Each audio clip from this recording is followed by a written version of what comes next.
Hi everyone. Hi everyone. So for today's video, I'm going to teach you how you can easily download voice messages on Discord. So first, let's log into our Discord account on our on PC. So this process will be easier if we use our desktops. So from here, just click on Control, Shift, and I. So this window will pop up. Here, let's just click on Control plus F. And in this search bar, just type voice dash message dot ogg.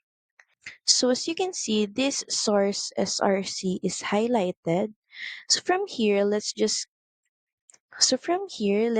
right click on this link, then click on copy link address. Then in a new tab, just press on Control and V, then press enter. So as you can see, our voice message has now been downloaded. So that's pretty much it. Thank you very much for watching this video. I hope that this helped you on how you can easily download voice messages on Discord. Please don't forget to like, share, and subscribe to the channel. And I will see you again on the next one. Bye!